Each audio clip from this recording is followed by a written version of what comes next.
So without further ado, let's finally set the stage for today's guest of honor, Short Box Nation. Let's welcome for the first time ever, David Harper to the show. David, welcome. How are you doing today?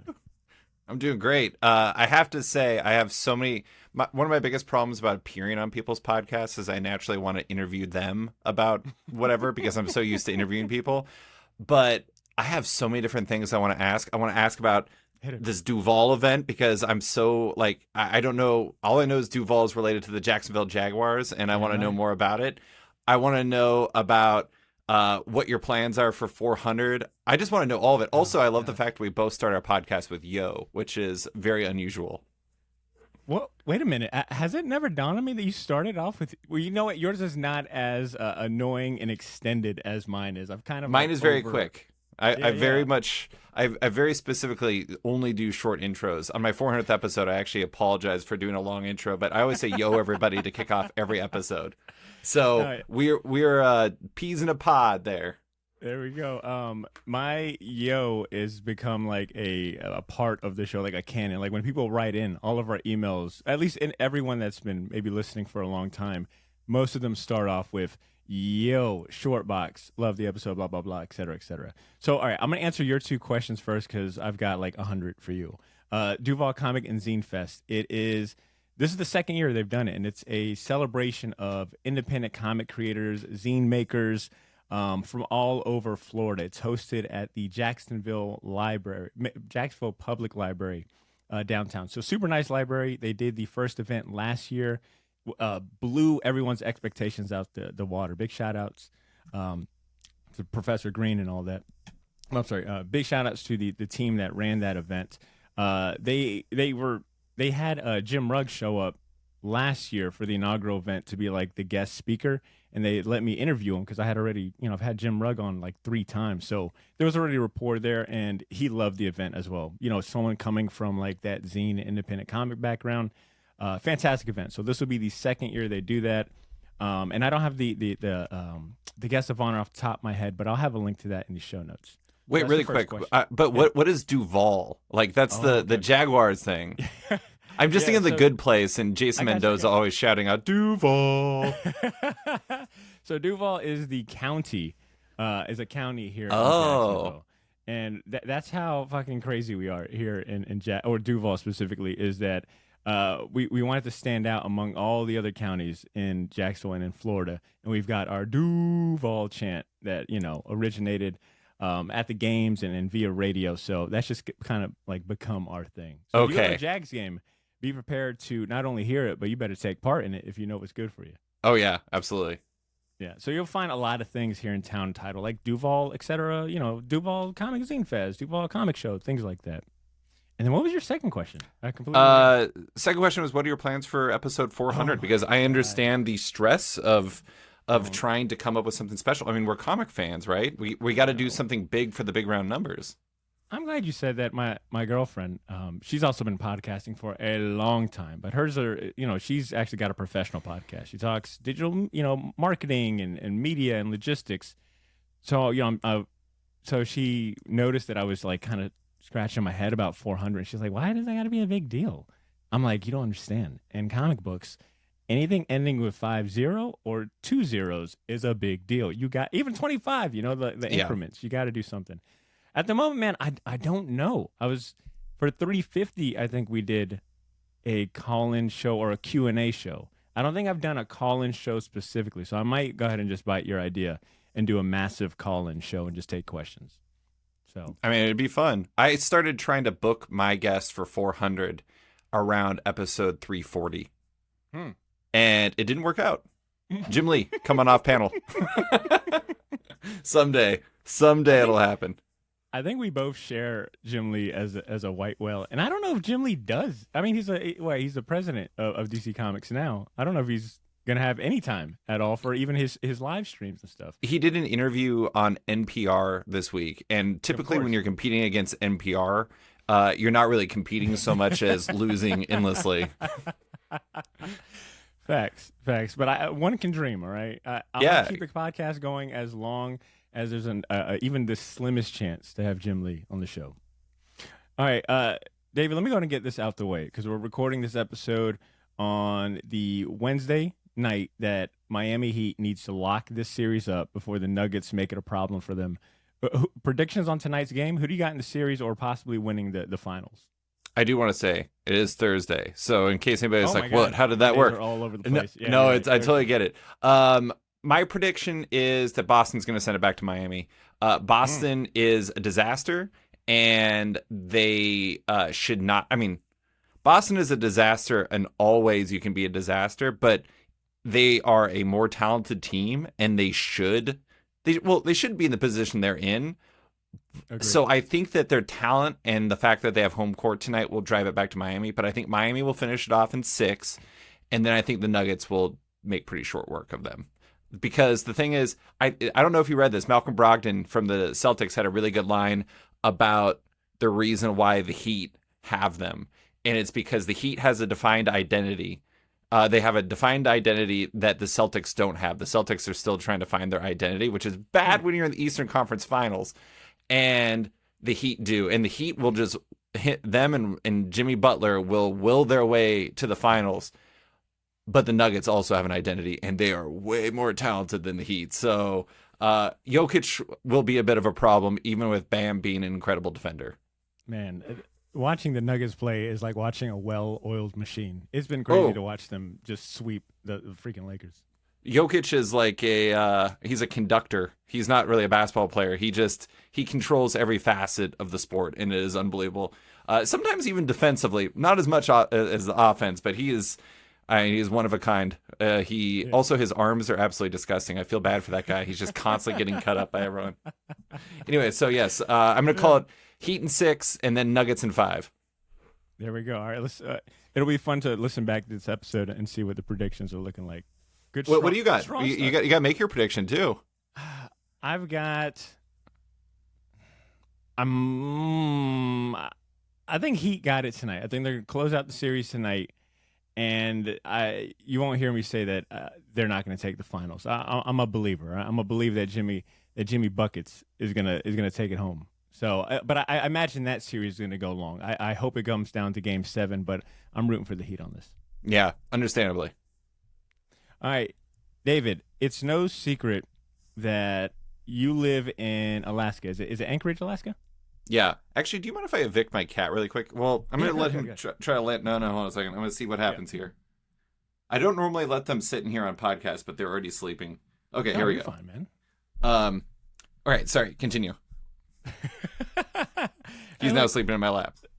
We have gotten cats are a popular cameo in most of our video podcasts, especially for interviews. So he's in good company, all right? Good. But in a completely, I guess, like 180 tangent, we're talking about like Miami and the Heat and all that. In a complete 180, it's no secret that you live in maybe Anchorage, one of the Alaska. coldest places. Yeah, Anchorage, Alaska, maybe one of the coldest places in the U.S. But I noticed you describe yourself as a terrible Alaskan in your bio, and I'm curious, like, what's a good Alaskan look like, and what are some of the maybe like unique things you experienced living in Alaska that a Florida boy like myself would not be able to grasp? So, I mean, I'm Alaskan, born and raised. I was born in Anchorage. I still live in Anchorage, and most Alaskans during the winter will go snowboarding, go skiing, go like cross-country skiing. I do varying things outside in the snow. I don't like snow, and I don't like cold, and I simply choose not to not go out there. And so ultimately, it really just comes down. The reason why I'm a terrible Alaskan is because instead of actually doing winter sports or anything resembling things in the snow, I always say that I hibernate, and that's when I get a lot of writing done, and that's when I get my podcasting done and things of that sort. So it really, the weather works out really well for somebody who has a lot of hobbies like mine, even though I have no hobbies that resemble anything a normal Alaskan would do. I mean, I went snowboarding 3 times, and the last time I went snowboarding, I ended up in the hospital for 2 days. So needless to say, I had enough of that. And anyways, yeah, it really comes down to the fact that winter and I do not mix, and Alaska is famously a place that really, really, really is all about that winter life. Damn, so that's the key. I was wondering how you get so much done with the website and a podcast. I need to go live in a cold as hell place and just hibernate and stay inside. I can do that. I do that now when it dips below 50 or 40 here in Florida. I'm like, I'm staying inside for the rest of my life. I mean, it's 51 right now, and it is May 25th. It is terrible. We've had one day over 60 so far this year, which is really bad for us. But yeah, I mean, I wish I could say that that's the secret. It definitely helps. Lots of coffee helps, but it really, Alaska is a unique place, and it's really amazing. I mean, honestly, like the fact that I can pop on Zoom or Riverside or whatever and do interviews with people all across the world, that really makes it a lot easier because, I mean, I imagine you yourself, it's like you're based in Duval. I mean, could you really imagine reaching out to all the people that you have during your 392 episodes? It's crazy. It is. Technology has been wonderful. I think back to the early years of trying to figure out how to do record a remote call. I mean, it's easy to call someone, but recording it felt like I needed an engineering degree, like all the different little pieces of tech I would buy and the choppy software I would use. No, it's wonderful to have technology advanced so far for podcasting purposes. And I will definitely be isolating your Duval chant for the rest of time. All right, when the Jag season comes around, best believe that's going to be finding its way online. Nice. Yeah. So I guess being born and raised in Anchorage, Alaska, what's your earliest like comic memory, and does it differ from the moment that officially made you a fan of the comic medium? I can't really remember like the first thing is not it's not the first time I really was involved with comics. I remember buying my first my first comic that I bought with my own allowance. It was Uncanny X-Men number 294, and I bought it from a spinner rack in a grocery store because I love sports cards, and it had a trading card of, I think, Cable inside of it. It was polybagged with a card. And that was not my first memory, though. My first memory was when Superman died, my local comic book shop in Anchorage, Bosco's Comics, Cards, and Games, they had one of their locations was having basically a celebration of life for Superman. And I was small and I love Superman, and I was really excited about the death of Superman's story.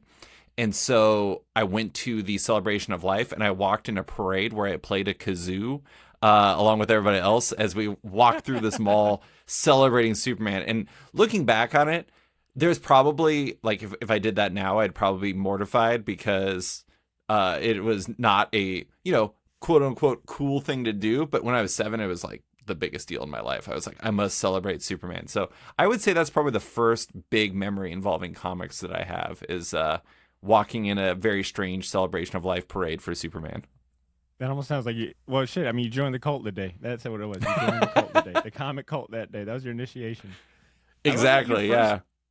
I love that the first comic that you bought off the spinner rack, X-Men 294, is part 1 of Executioner's Song, which I'll be straight up, I've got a super soft spot for. I know some people kind of look back at it, kind of funky, but I could not get enough of Executioner's Song, of Strife, of the whole Cable thing. Like that was probably still one of my favorite X-Men events. That's a perfect example of, a lot of times people will say it's too hard to get into comics because all the stuff is crazy and you don't know where to start and all that. Mm-hmm. And I totally get that. It's a very valid thing to say. At the same time, jumping into Executioner's Song, where you're like, wait a second, this guy is the son of these people, but also that guy is the clone of that guy, and they're trying to kill each other, but one of them already shot Professor X with a gun that had the legacy virus in it, and you're just like, what am I reading? And I loved it. I wanted to know more. Now that you bring it up, that might be the first multi-part comic event series that I ever read, because I those were all my dad's comics. And if you want to be someone that really treated them like disposable medium, like disposable media, is my dad. He never had them bagged and boarded. He had all of his comics in an old wooden VCR cabinet, and he would just lay them flat. It wasn't like no rhyme or reason either. He just read them, enjoyed them, and then moved on. But I remember like trying to read it and like, Dad, this story doesn't, like, I was trying to read it like, in order. So X-Men 295, 296, and just like, Dad, this doesn't make any sense. He's like, oh, well, boy, because you got to look at the top, part 1, part 2, part 3. You got to go find these other issues. And he was like, Right. I don't know if I got them. So I think it took me a while to finish execution of the song, now that I think about it. Yeah, the first X-Men story I actually read was Extinction Agenda. That was my first really big hook to that. And it was a really early like trade paperback, and I still have it to this day. And I just remember reading that, and like if that hadn't been in order because it was in a trade paperback as opposed to like it was just I had the X-Men comics and the New Mutants comics and the Uncanny comics or whatever it was. I guess it was X Factor, New Mutants, or an Uncanny X-Men. If I didn't have those and I just had to like just figure it out myself, I would have totally read in the wrong order and probably quit. But at the same time, that Jim Lee art was quite the hook for me. It was enough. It was like, I don't really care about the story anyways. Yeah, exactly. You I learned Latin from that comic. Exactly. But before I ask about Sketched and off panel, you brought up Bosco's being I guess the first shop you walked in and on that very interesting cult initiation. Yes. Are you still shopping at Bosco's? Is that still your local comic shop? Oh yeah, I went there yesterday. Okay. I was told that I'm a very pleasant customer yesterday by one of their employees. I was having a conversation with another person, and this one guy named Vaughn, who's fantastic, was like, "You guys are just pleasant. Could you guys just be here all the time?" And I was like, "I don't think my job would like that, or my wife, but I do like being here." But yeah, Anchorage they've had a few comic shops throughout my life, but really Bosco's is the only one that's kind of like legit. One of them, I had an ongoing theory that was actually a front for something illegal because I don't think they actually sold anything. And there's been a few of those in Duval for sure. That went like that. I like that you said for sure, sort of like I would have said Duval. So, but anyways, yeah. So it was definitely like you would go in there and the person would have a lot of contempt for you as a human being for buying comics, but like these people would come in and they would like buy sodas and just run away, and there would be like every single comic he would get hundreds, and I'm like, this is like the worst way to like, I don't know, launder money I've ever seen in my entire life. I'm like a child, and I'm just like vaguely familiar with the concept of laundering money because I watched Goodfellas way too young. And I was like, this man is very bad at this. Bosco's, though, great shop. Been shopping there since I was a kid. I actually worked in their sports cards department when I was 15. And my boss still works there, and I still check out from him every week. He's great. Is he aware of off panel and the popularity of Sketch and all that? He backs me on Patreon. So Pat, shouts to Pat. He's great. I also beat him in fantasy football, which is a added bonus. Unfortunately, I do that by not drafting Jacksonville Jaguars. But them's the breaks. It might change in the next couple of years. All right. Hey, Trevor Lawrence. Actually, I did finish in the Money in My League last year with Trevor Lawrence as one of my main quarterbacks. So there you go. Come on, there we go. All right, yeah, I wanted to hear about, because I looked up Bosco's and I was like, oh, this is a really cool kind of story. You know, starting in '84, selling comics out of the back of a van, it sounds like, and a very small, and then moving into like it says here that they shared a space with a shoe repair store, and then eventually, I guess, it sounds like they blew up and really made a name for themselves. I guess my question is, and this might be a silly question, but I'm just thinking from like a logistics standpoint, some nerdy shit. Because you are in Alaska, I mean, it's no secret that the import and export of goods is like kind of challenging, right? It takes time to get for things to get to you, and vice versa. Does, I guess, being a comic shop in Alaska, does it change the way you do things or run business? No. Okay. No, I mean, comics are out on Wednesdays when they're supposed to be out on Wednesdays. Okay. I don't think they order from Lunar, so they're just always out on Wednesdays. They still order from Diamond because gotcha. Screw money. And so they still just they get their stuff on Wednesdays. They get all their products on time. I don't know how it works because it always seems like places in California are getting their comics late, and for some reason Alaska. Yeah, it's mystifying. Huh. Okay. Very cool. All right. Cool. All right, well, I guess let's get down to brass tacks here. I want to hear how you went from joining the Superman cult to eventually transitioning from fandom to running one of the industry's most treasured comic sites online. And that's not hyperbole, all right? Because Declan Shelvey himself, that of Moon Knight fame, of Injection fame, has described Sketched as an oasis of good faith comics journalism, chiseled with a canny eye, which I thought was fancy. I had to look up canny, but Yeah. one hell of a glowing review. How'd you launch Sketched? How'd you get into the comic website and podcast space? So it started because I got back into I stopped reading comics after like high school into part of college, and I got back into comics because of Why Last Man, and loved the comic. Started reading comics again, and I was also really really into like pop punk emo screamo music at the time back when I was in college, and only for like really a year, but I ended up going onto this forum for this website called Absolute Punk. And I went onto that forum and I was talking to people in a thread called Wednesday is New Comic Book Day. This was like basically 2004 to like 2009. I was like talking in this thread with all these people. And one day this one dude was like, I'm starting a comic site. It's called Multiversity Comics. Do you want to check it out? Or does anybody in this thread want to check it out? And I'd been writing a personal blog where I'd write about comics, and I was like, do you need one to write for that? And I ended up writing for them for 5 years, during which we were actually nominated for an Eisner Award for Best Periodical or Comics Journalism. Cool. And it was really cool. It was where I learned how to do everything. We built something really cool. Multiversity is still running. But I got to a point where I just kind of wanted to do my own thing. And I actually started Sketched originally in 2015. I ran it for a year. Basically, I was just kind of doing my own thing. The problem is over that year, I made precisely $0, and I really tired myself out doing a whole lot of stuff, including Off Panel, which I launched at the same time. And I ended up taking the summer off from the podcast and quitting the website altogether, doing some freelance writing.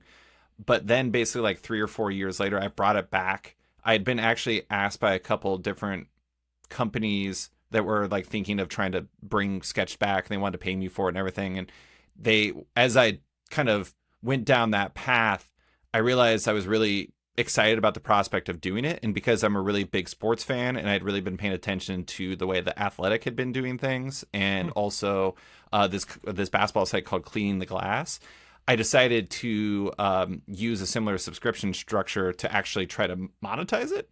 And it was, the good news for me is I'd kind of built up an audience between Multiversity and the first wave of Sketched, and also through the podcast and through my freelance writing, where I'd done things for like Polygon and for, eventually I'd done like Polygon and Publishers Weekly and The Ringer, and also done some stuff for Skybound. I'd kind of built up some sort of audience. And so I decided to launch it as a subscription site, and that's what I did. And I really just did it. The reason why I wanted to do my own thing with Sketched is because I appreciate that everyone does like the news, reviews, previews beat, where you have to like write about all this stuff and you have to stay on top of it.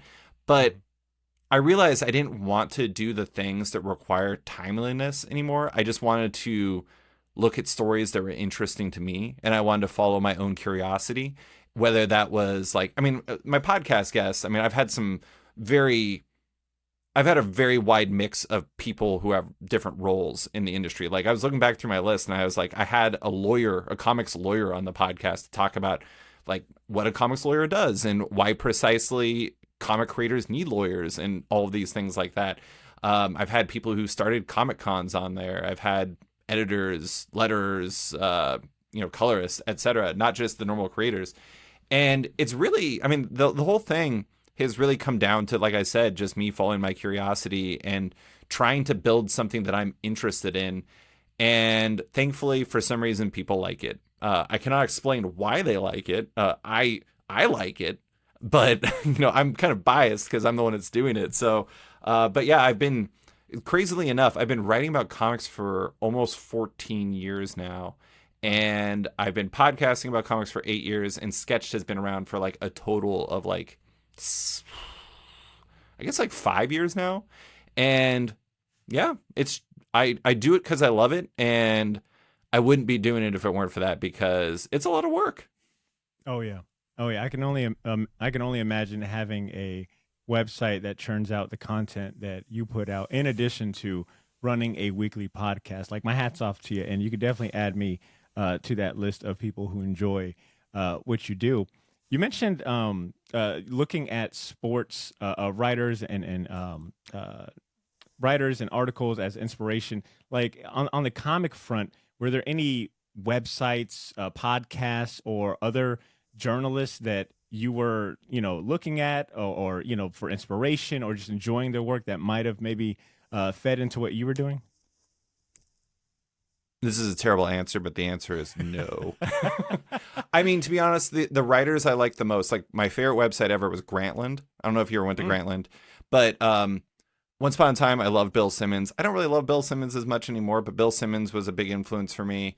I love Zach Lowe. He's a writer for ESPN. I love Mina Kimes. Mina Kimes has done some incredible profiles for ESPN.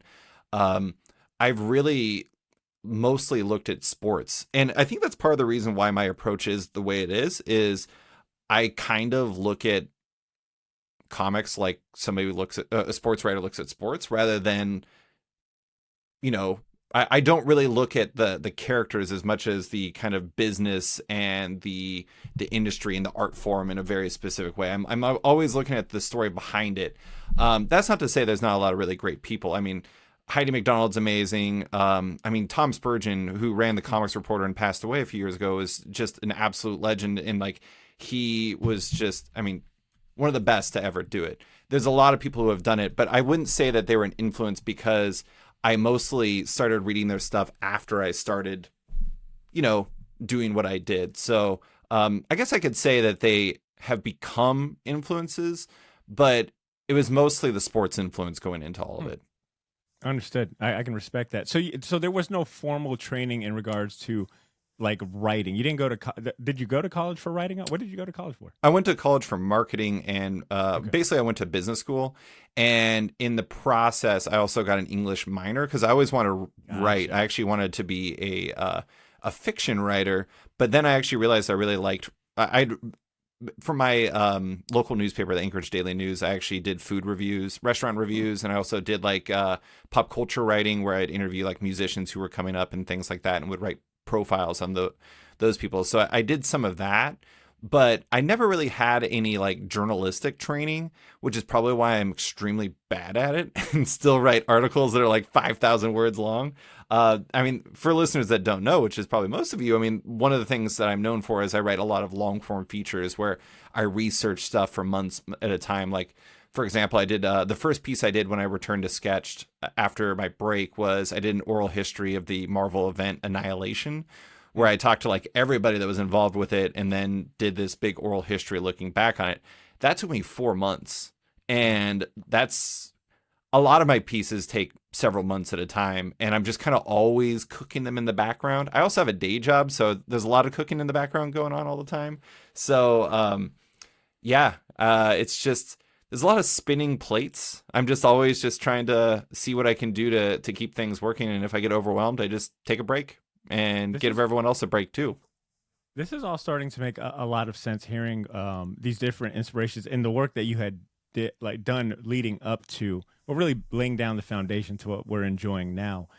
Because for me, I've always appreciated the fact that you put a spotlight on the industry like holistically and like the little nooks and crannies that some people just wouldn't put a spotlight on, or it wouldn't be like enticing or make a headline. But you mentioned speaking to like a comic lawyer, and I know you've had plenty of comic retailers on, and Yeah. folks of that ilk. And to me, those are some of the most those are to me are some of my favorite interviews and articles to read. And I'm gonna go ahead and extend to you a compliment that I was gonna keep to myself, but I was like, you know what? Nah, if I ever see David, I gotta tell him this. A few weeks ago, well, last month, I was scheduled to interview Mike Del Mundo. I wanted to Oh talk to him yeah. about comics and hip hop. And of course, I go online to look up like any interviews he's done because you know how it is. You want to hear like what have they already shared with the world? How can you like extrapolate on that and get them to share new stuff? And I guess Mike is a pretty private guy when it comes to like podcast appearances and shows like that. I think he lets his work speak for himself. But I came across your interview from, I'm drawing a blank on the timeline. I think 2019. I think it was something like that. 2019. Yeah, 2019 or 2020. Yeah. When I tell you that was one of the most thorough interviews I've ever read. Like it just, I kept scrolling. I'm like, oh my God, it doesn't stop. He has asked him everything I want to ask him on this podcast. Because then you started getting into rap, and you were like name dropping, and you were bringing up covers. Like it was so thorough. David, I'll go to be honest with you. I almost reached out to Mike like, hey, man, I don't think I've got anything for you. David's already talked to him too much about Freddie Gibbs. I can't talk to him. Yeah, I'm like, I mean, I can regurgitate the same Tribe Called Quest lyrics and, get your opinion on it. But it was fantastic. And, that's not uncommon for some of the stuff you've put out. Like your 2015, you mentioned like some of these extremely, long process articles and things. I know you've got a 2015, I know you've got a massive in-depth history of like the 2015 Secret Wars process where you interviewed everyone. And to me, that's still one of my favorite pieces to like revisit because it's one of my favorite stories ever. So yeah, I say all that to say it now makes sense why your approach is so unique, why you have the voice you do in comics. And I appreciate that. I guess, would you be writing? What would you be reporting on and writing this intensely if it wasn't about comics? You mentioned sports and being a foodie at one point. Like, do you have any other passions or hobbies that you feel like you could dedicate this much time and energy to if it wasn't comics? Basketball. The answer is basketball. I mean, to be honest, I was talking to somebody in my shop yesterday, and he was like, "Yeah, you sure know a lot about basketball." And I was like, I told him he works in the comics department, and I was just like, I like basketball more than I like comics. And that's true. I mean, I actually like sports in general more than I like comics. That's not to say I don't like comics. I just really like sports. And I think either basketball or like this would be, this is a very small niche of people who can get a job in this, but fantasy baseball. I'm very good at fantasy baseball. It is one of my true strengths in life is fantasy baseball. Another one is shuffleboard. I'm very good at shuffleboard. I can't really write about shuffleboard though, so that one's probably out. So I would say one of those two. I mean, my dream job would be if I could be a traveling food journalist, that would be great. I just want to get paid to travel and eat food, but I'm pretty sure everyone would want that job. So that's not really unique. So I think that those places would be the ones I would focus on. The problem is there's so much good writing about basketball already. And it's kind of, I'm not saying it'd be hard to get in there, but at the same time, I kind of feel like I'd rather just read like, I don't know, the amazing people who are already working in that space. And I mean, there's just so many really, really amazing books and articles that come out from that space. And it's really an amazing time to be a basketball fan for that reason. Yeah. You brought up your day job a few times. And I understand you work in digital marketing, correct? That's correct. Yeah. Does your day job play a role in like the attention to the design and aesthetic of Sketched? And like, I guess, what do you do exactly? What did you do? And did that attention to like look and feel come? Oh, what am I saying? I'm sorry. I know what you're saying. Yeah. I mean, do you need to ask it again? Yeah, I had it all. Go ahead. Up. All right, sorry. You're asking like, does like the job lead to my attention to detail in terms of the aesthetic and the vibe of the website? Sorry, continue. Oh, good. I had it all flubbed up on here, but yeah, that's basically my question. I understand you work in digital marketing. Does your day job, I guess, play a role in the attention to detail and aesthetic that comes with Sketch? Because that is something I thoroughly appreciate, is how clean the website is, how good it looks, and the presentation overall is, chef's kiss. Does that come from the day job working in digital marketing, or does it come from somewhere else? I mean, it comes from the fact that I was smart enough to hire people that I know who are really good at doing this stuff. So, for example, Sketch's original logo and design was created by somebody I worked with at my advertising agent. I work in an advertising agency as the vice president of digital marketing. And, well, vice president of digital, that's just digital. And back when I first started, there was this amazing art director who had started a business as a web developer. And I worked with his team to come up with the original version of Sketched.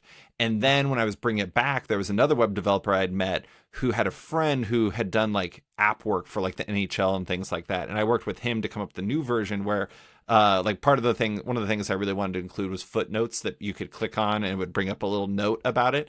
And he worked that in there. And then like for Off Panel's logo was created by, in my opinion, the best designer in all of Alaska. He used to work for my agency. He's now freelance, and he is just a remarkable talent. And I pitched him on the idea, and he probably thought I was drunk and terrible at suggestions, but he came up with something really fantastic.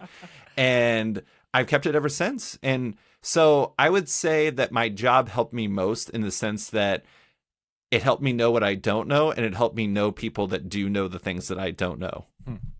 I work in marketing. I work on the marketing side. I'm a traffic manager, so more on like the project management side. But I work closely with like a design team, and I've been working this position for the last, I think, 3 years. I think going on 3 years now. And I'll say the impact it's had on the way I view comics, especially like the design, the packaging, the presentation. It definitely has been very helpful, and like even like the podcast stuff too, like rethinking how what you put out into the world and things like that. And now I'm like familiar with like names like is it David Mueller, right? David Mueller, the graphic designer for most of the Tom Mueller. Tom Mueller. Thank you so much. Yeah, Tom yeah. Mueller, sorry. No worries. Now I'm looking at like names like that, and I think that's why I'm gravitated towards Sketch, is because you put a spotlight on folks outside of like the core creative teams that most people would think, like the designers, the lawyers, et cetera, et cetera. Yeah. I mean, Tom is great. One of my earliest features I did for Sketch was actually on how much design was kind of becoming a bigger factor in comics. This was like back in like 2016. I got to kick out my cat. Now he's headbutting my microphone. 1 second. Oh, good. Kubo, what do you do?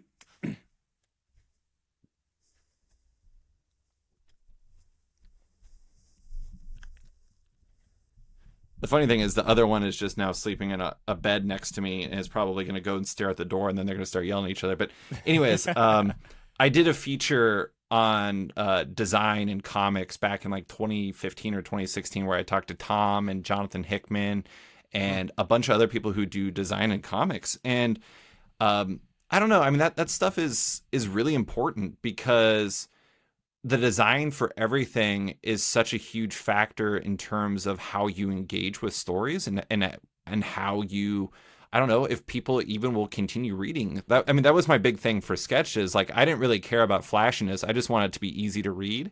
And the subscription model also allows me to not have ads, which means that I don't get gunked up with a bunch of video ads that pop up everywhere, which, I get. I mean, if you're a website that has to have that, that is something that today's structure requires for a lot of websites. But thankfully, the subscription model allows me to have 0 ads. Just like with, I don't know how you feel about it, but it's like with my podcast, I have like a list of people who want to advertise, and I have a cap of 2 people who can advertise at one time because I don't want listeners' experiences to be worse. I mean, I know it's a terrible business sense. Is like, I want to make less money, so listeners who pay me, well, patrons pay me stuff, but it's just like listeners can have a better experience. But I would rather produce a good podcast than like have one more sponsor, if that makes sense. Yeah, I think 2 has always been our. I don't think we've ever run more than really 1. I try to go about sponsorships in a unique way, and you'll probably be experiencing that here in a couple minutes when we do Fistful of Comics. But yeah, I'm on board for that because I like to think of the podcast. It's not like you can design outside of the cover art and maybe your episode artwork. You can't apply like a lot of graphic elements to the podcast. Like, you've got to think about the presentation and design in a completely different way. And I think the listener experience is at the very top of that. So I'm of the same mindset as well. I don't want my podcast to feel like a shitty mobile app with a bunch of ads that you have to, close and stuff like that. Can I ask you a question? Yeah, hit it.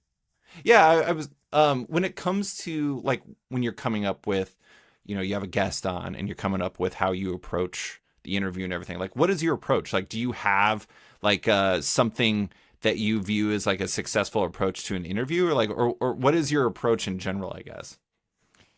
I'm glad you asked this because I actually I was listening to 400 and your interview with Hickman, and I think it was in the 400 you mentioned your approach was to find the story in your interviews.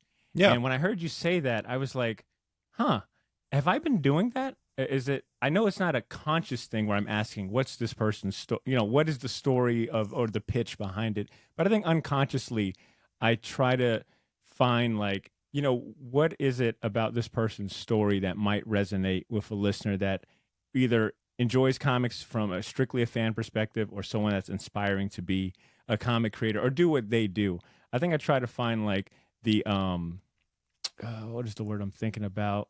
The connection is the only one that comes to mind, but the connection of like, what is the connection between this person and a listener? Like, what is that arc? What is that story arc in their life that would give someone inspiration or new information or just strictly entertain? I think I go about it that way. I try to like give you a very quick dilution of like their career, especially if like a creator, and then we try to find like what are those pieces that would resonate with someone else that maybe doesn't have the exact same talent or situation or stories. Well, I think that's a good approach too, because not everyone's going to have read every comic by every guest. And so it's like if you're going to get deep in the weeds about like, what were your thoughts when you were writing Detective Comics 833?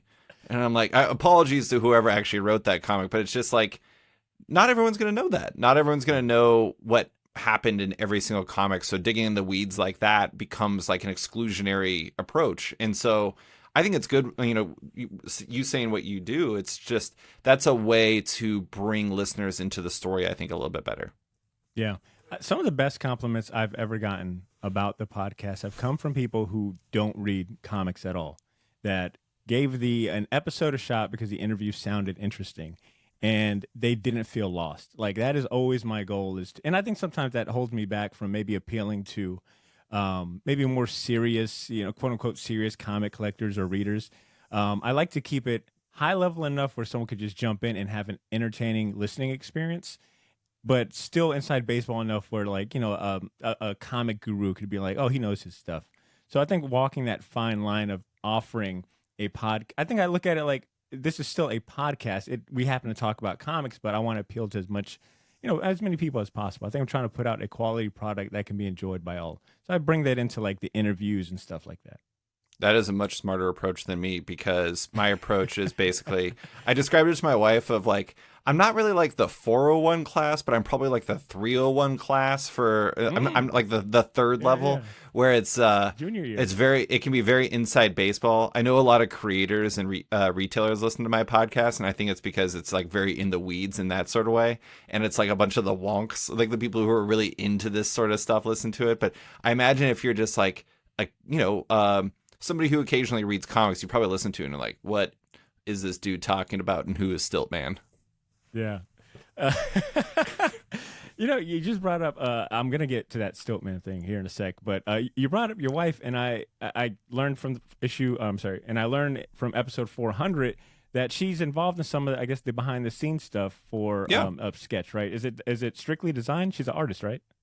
Yeah, she's an architect, and she does graphic design stuff too. But so she does, she updates all my podcast headers to make sure that they have like the right name and all this stuff like that. Oh, cool. She actually designed all of my books. She learned, she already knew InDesign, but she really got in the weeds on that and actually figured out how to lay out an entire book. And so I have 4 print annuals, all of which are laid out by her, and she does a fantastic job. And I mean, she is so talented. It is crazy. She is way better at what she does than I am at mine. And she does a very good job of making me look like I know what I'm doing. And I don't know. I mean, it's also like, it's funny. One of my early podcasts, I remember this one guest, I told him that I had my wife read my articles sometimes just to give her my perspective or her perspective as a person who doesn't read comics. And he was like, you shouldn't do that. That's crazy. And I'm just like, why? And he was like, because she doesn't know comics. And I'm like, that's precisely why I do get her to read comics or read my articles, because if she understands it and is entertained by it, then it's probably going to be pretty effective for people who like just come into it without knowing a lot about it. Like I don't necessarily want to be that 301 person. It's just kind of how I end up being. And anyways, she's very good at what she does, and she is the best sounding board a person could ever ask for. She's amazing. Amber, you rule. You're not going to listen to this. Whatever. Big shout out to Amber. Yeah, Well, big shouts to Amber. What's your advice for someone who's trying to maybe bring their significant other, partner, or just friend or acquaintance into the world of comics but doesn't know where to start? Like, do you have any advice on how to get someone into comics? I mean, there's two levels to it. One, if they don't want to, you can't force it. I mean, my wife doesn't read comics. That said, she does read or watch anime, so I did get her some manga, and she's read some of the manga, so that's good. I look back on it. There's this one retailer, John Hendrick, who co-owns Dublin's Big Bang Comics. He's amazing. John is fantastic. And John, basically what he does is when somebody comes in and they haven't read comics before, he just asks them questions. It's like, what's a book you really like? What's a show you really like? What's a movie you really like? Listens to those questions, takes that information in, and then comes up with something for them. So I think it really comes down to more about listening to what a person likes and or wants and trying to find something that fits them. There's, as much as we want to act like there's like universal comics out there, I mean, there might be, but for the most part, you'd be a lot better off trying to tailor something to somebody. So it really just comes down to listening to what the person wants. If the answer is they don't want to read comics, that's fine. But if the answer is they're interested, then find out what other things they like, and then try to tailor something to them off that. My best friend Drew came up with my favorite approach to it, and that's asking what movies or TV shows they like, and kind of going from the genre perspective. I always found that kind of worked as well. Yeah. Now, I bring up significant others because you're going to get another compliment, but this one comes from my girlfriend, who is a complete badass. She's got her own company. She works in digital marketing in logistics. I mean, she builds websites. She's very hypercritical about websites as well. And I was telling her about, this interview and having you on, and how much I really liked, the presentation for Sketched. I was like, there's something about the refinement and the intelligence and, how clean everything looks. And she's like, all right, let me take a look at this. And David, you got an audible, which she never gives when it comes to anything kind of like comic book. I've shown her other comic websites and apps, and she'll tear them apart. But for yours, you got a very strong, I'll take that. Oh no, you should absolutely take it. That is like, a fucking A. You got a fucking college degree if we're talking about college courses. But yeah, she co-signed it, and she did have a question for you that I thought was pretty interesting from a non-comic but digital side. Sure. What's the value of a website in today's day and age of like social media? Like I feel like most people opt out to have a social media profile and things like that instead of having a real estate on the web per se. Like, what is the value of a website in your eyes? Well, I mean, I think that in this age of algorithms and breaking social media sites and all those things like that, I mean, I've talked to people who think that we're actually moving back towards websites, like especially for comics. Some people have told me they're like, I think we're going to go back to creator websites being a really big deal.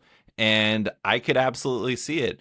I think the value is that, well, a website on its own has no value. You have to have like a distinct point of view, and you have to have something that you bring to the world and that like distinguishes you. Like, there's comic sites that have their own thing. It's like, The Beat offers really, really great insight into the world of comics business and stuff like that. Bleeding Cool brings you rumors and brings you a lot of stuff before you're going to find it out elsewhere. Like Women Write About Comics bring you amazing criticism and really great insight into the world, a lot of comics that you wouldn't actually come across otherwise. I mean, there's all panel by panel. Panel by panel isn't a website, but panel by panel is like a PDF based, basically digital magazine of criticism, and all of them have their own point of views. And the value to a website doesn't exist without having a good idea behind it or a good structure and a good approach. And so I think the value is that you offer a one-stop shop for something very, specific. And especially in the social media era, because like social media, it's like here's the thing. I could make a tweet. I could create a tweet that has almost no engagement. Here, actually, that's a perfect example. So it's like I will run articles that I open up to non-subscribers and like get hundreds and hundreds and hundreds of engagements, like retweets, likes, everything like that. 0 subscriptions to the site.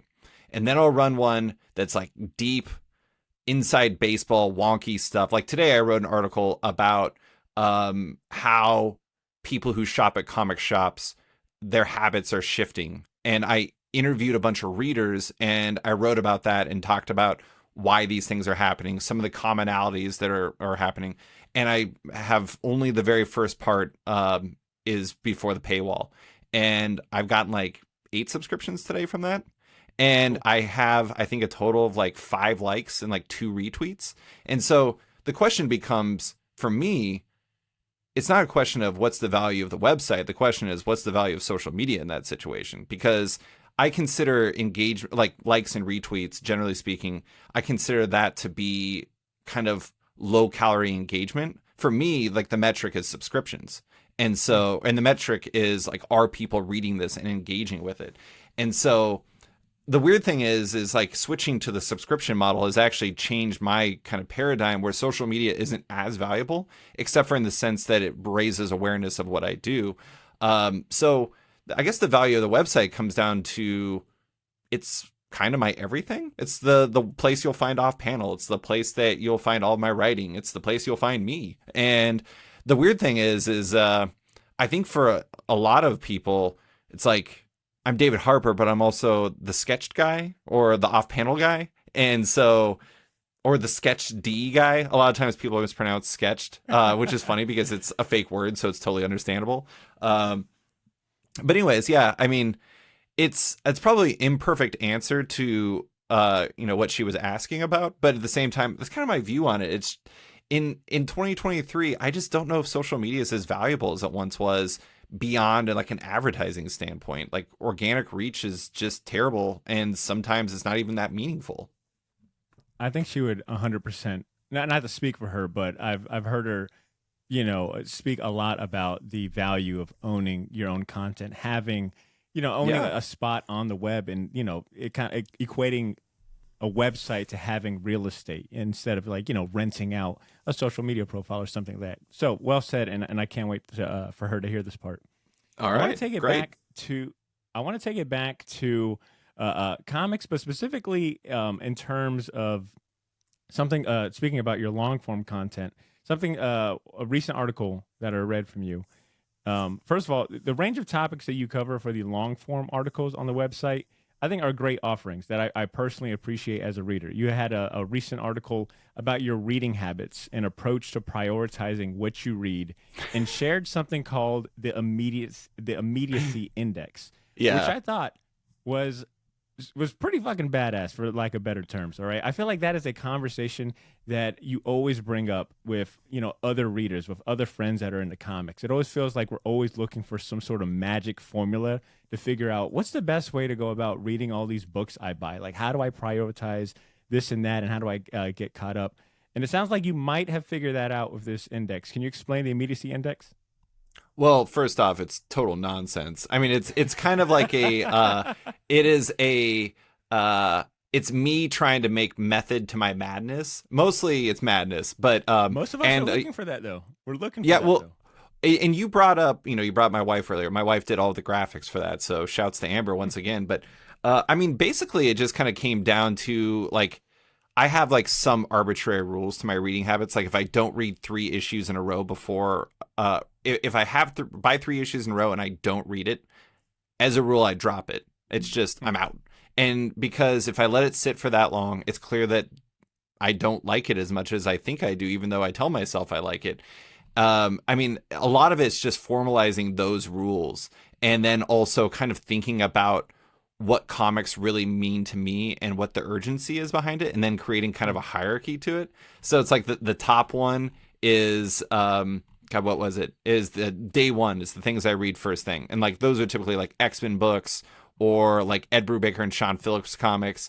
The funny thing is I even have some distinctions in there between like Ed Brubaker's Sean Phillips single issues versus graphic novels. Or like, Consequential Big Two. That's like another one of them. Consequential Big Two is like, I always read events first because I don't want them to have them spoiled. It's like, I don't want, Judgment Day or Dark Crisis to be spoiled for me or whatever. So I read those first so I can get ahead of the curve. And also it's like a lot of it comes down to, I found a lot of my biases lean towards things that entertain me versus things that are like very well crafted. Not that all the books don't entertain me, but it's like, would I rather read Once and Future? That was a Kieran Gillen and Dan Mora book. Yep. Would I rather read that, which entertains the living hell out of me, or would I rather read something like Die by Kieran Gillen and Stephanie Hans, another really good comic that is very dark, and I don't want to say it's miserable to read, but it can be pretty dark, and so it's like they're both equally good comics, but one is like watching Die Hard, and the other one is like watching, I don't know, something very dark. And so it's like I have a natural lead towards entertainment, and so a lot of this really just comes down to the fact that I'm a simple person who just wants to be entertained. That's really the long and the short of it. There were some good tips in there that I plan on adopting. Another long form that caught my eye that I haven't gotten around to reading yet. I mean, it spoke to me. Let's just say that.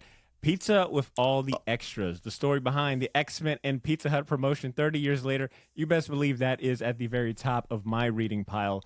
I won't ask you to go into a long diatribe about everything about it, but can you share one fact that you found out during your research that might blow my mind about the whole Pizza Hut X-Men promotion? Do you know who Chris Bachalo is, the artist? Come on, David.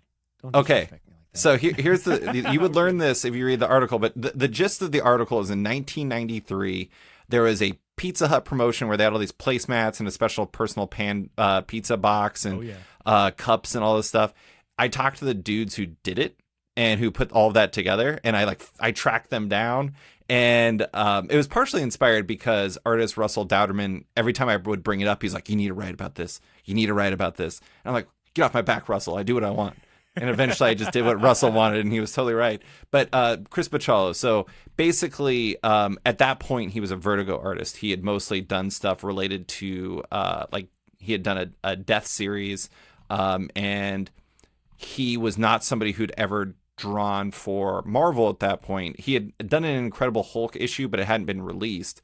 And basically what ended up happening is the dudes who were making it, who were putting this whole project together, Dana Morshead and Mike Thomas. Wait, hold on a second. I got to confirm that. I don't want to get that wrong. Dana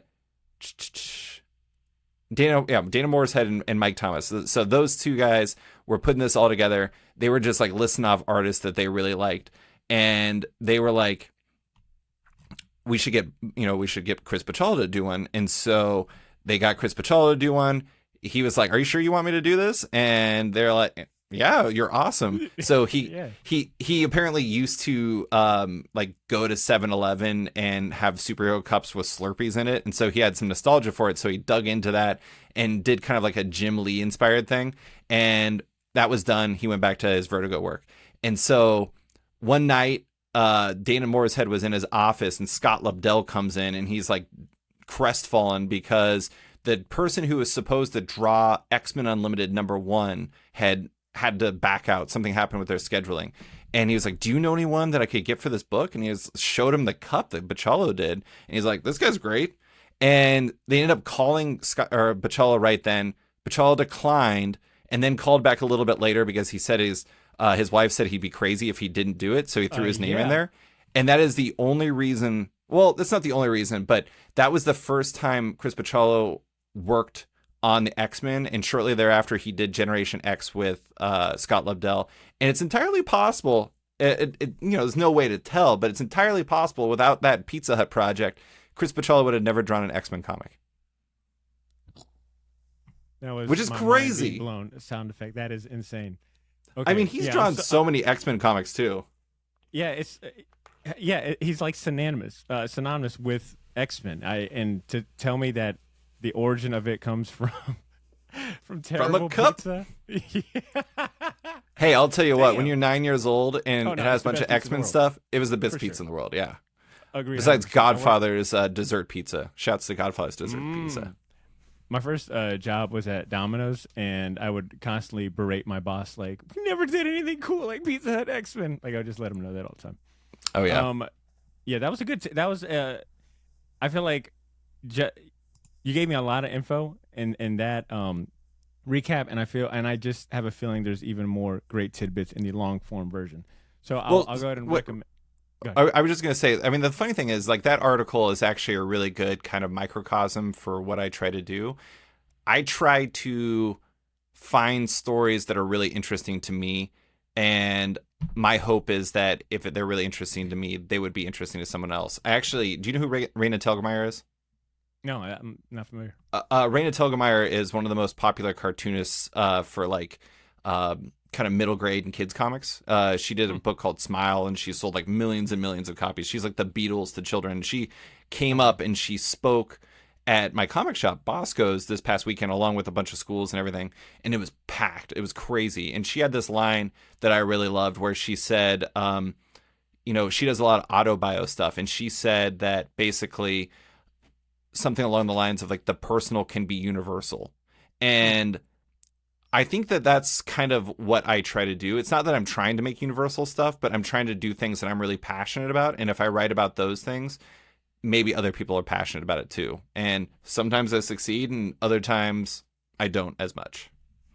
Well, this one definitely succeeded in my eyes, and I think you mentioned like your curiosity being like a driving factor in the topics and things that you cover and what sets you apart. And I got to co-sign that.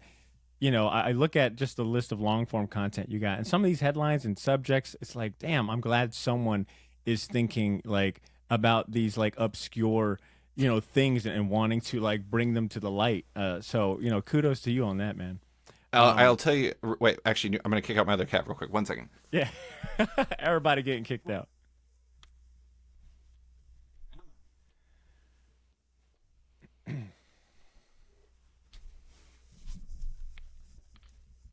That Pizza Hut article was probably the most shared article I've ever done.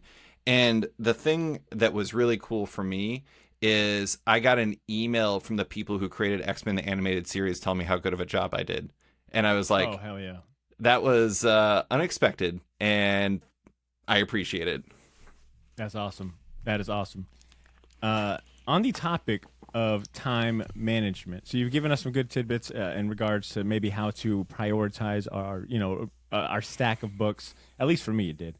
But on your 400th episode, you received a question from a listener asking about like the secret behind your longevity and how you're able to balance both the website and the podcast for so long. And you mentioned this set of principles that you got. You called them the 5 Fs. And I think you do a much better job at telling us and recapping that. But I think what you shared was really helpful from someone like myself that's sometimes getting to that point of feeling burnt out or trying to figure out how do I balance work, regular life, and a podcast. Can you share the 5 Fs? Well, the funny thing is that similarly to the immediacy index was more of like a impromptu formulas. Oh yeah. I like come on, the entire thing I freestyled. But I mean, I'm trying to remember. Okay, the first one was fast. I am very fast at what I do. One of the things that always has stood out to me is the things that take a lot of people a long time to write don't take me that long. Like I remember back when I wrote at Multiversity, people would take like hours and hours and hours to write reviews, and I would write my entire review in like 15 minutes. They were also probably better at that than I was, but at the same time, what are you going to do? But so I'm fast. Another one I remember is that I was fortunate. Fortunate in the sense that my wife supports me, my job supports me. I have a lot of people who, for some reason, decide to respond to my emails, despite the fact that there's plenty of evidence that suggests that when they see my email, they should just press delete. And then another one is flexible. I have a very flexible schedule thanks to my day job. I have spent years trying to do everything I can to try to add flexibility to my schedule, and they are very accommodating of me, which is really great. I remember one of them was fake. Oh no, one was foolish. Then the fourth one was foolish. The fifth one was fake. It's all Fifth fake. one was fake. Fourth one was foolish. Foolish because I put all this stuff on me and I just keep going. Basically, I don't know when to quit, and so foolishness is my friend in that case. And then the fifth one is fake. Fake in the sense that I do feel burnt out. I feel, there's a lot of times where I'm stressed out and I'm like, I don't know how I'm going to get this done. Like a good example was this week's feature. I was having a really tough day on Monday. I was not having it mentally. I just couldn't get it done. And I decided instead of trying to put up something that wasn't as good on Tuesday, I just punted it to Thursday and I got it up today and it's great. I think it turned out really well. People seem to really like it. And I think that, it's not that I'm always fake, but I think it's important to realize that when you don't have it, and if you can push it, it's better to push it and have something good rather than forcing yourself to put something out there just to put something out there. Like there are times where I have 402 published podcasts as the time this goes up, plus a bunch of ones that are unnumbered, so like 423. But there's actually entire episodes that I've killed because I was just like, this is not my standard, and I will not run this. And sometimes that's with companies who are not very happy about that. But Gotta stick to your guns. Yeah, I mean, I gotta live up to the standards I have for myself. Well said. What was the fake? Was the fifth one? What was the fourth F? Foolish. Foolish. Those were the two that really resonated with me when I heard you first explain it. I was like, yeah, I know that's me. Foolish, and I fake it till I make it. But foolish in the sense that I think at times I take on things that I'm like, you don't got no bandwidth for this shit. What are you doing? But I mean, it was nice. I was just gonna say. I mean, here's the thing: is like, do you like what you do? Oh, dude, I cannot. I think the reason why I have not stopped podcasting because there's been a few milestones where I'm like, okay, I'm gonna take a month off or I'm gonna take a year off.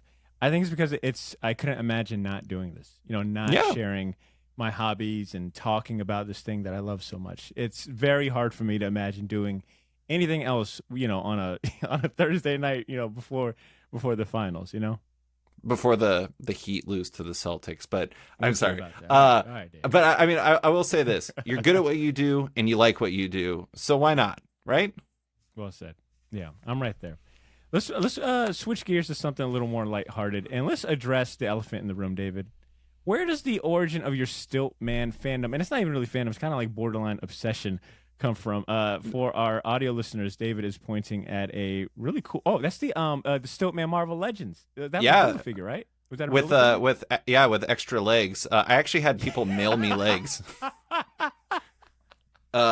Yeah. So is that the stock? I guess length that he or tall. No. His stock is. I think there's 2 extra legs I added on top of it. Okay.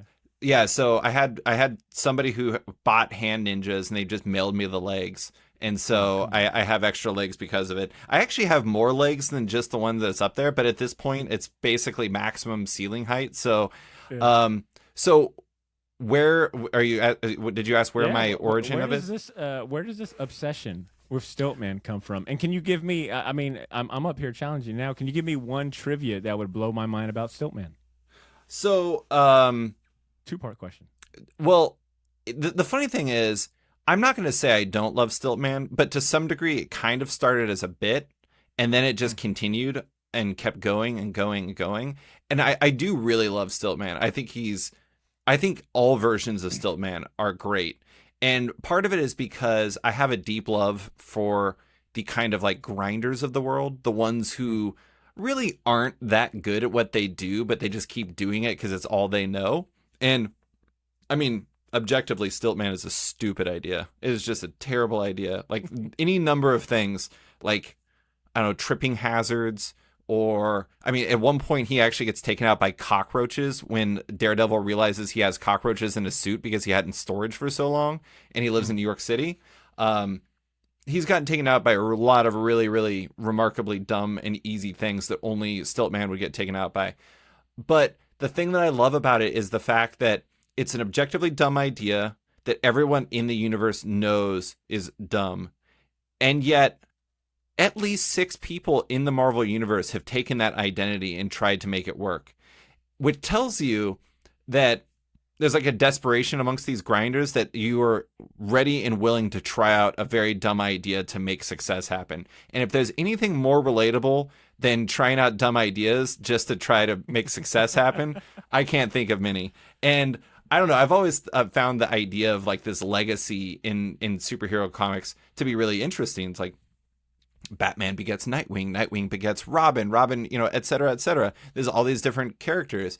But the fact that the legacy even exists with somebody like Stiltman, an objectively insane character that like started off. I mean, here's my little fact for you. This is I highly doubt you've read Daredevil #8, but the best part about Stiltman is like unlike a lot of technology villains, he didn't even invent his stilts. He stole his stilts. Wilbur Day stole his stilts and then caused a bunch of havoc, which included stilting up so high that he was at a garden party at a skyscraper, at which point he used a vacuum cleaner to like suck up everyone's jewels and money, and then he bounced.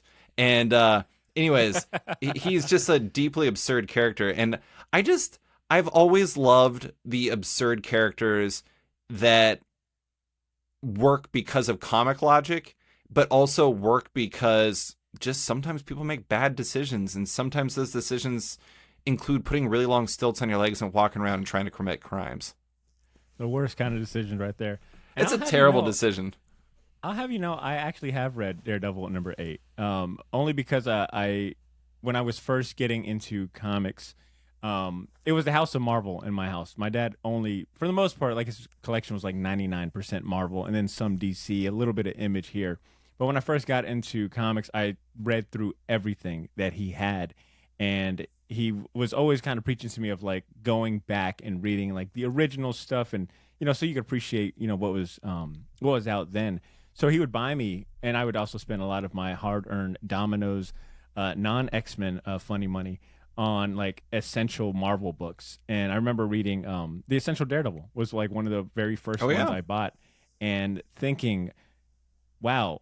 I remember actually I was not the biggest fan of Daredevil then. I was like, this is silly. Like all his heroes are silly. The Matador, the Owl, Stiltman.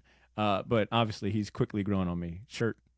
Oh yeah, I mean, Daredevil. I would say, I was about to say, in my opinion, the best Marvel comic ever, but I would say objectively the best Marvel comic ever. It's really hard to disagree with that. I mean, some people would say Fantastic Four, but I would disagree with them. But anyways, yeah, Stiltman. I mean, I love the fact that also, for some reason, this stilt-based hero starts the comic in Daredevil #8 by like triggering a runaway car to distract Daredevil from doing his weird like garden party heists.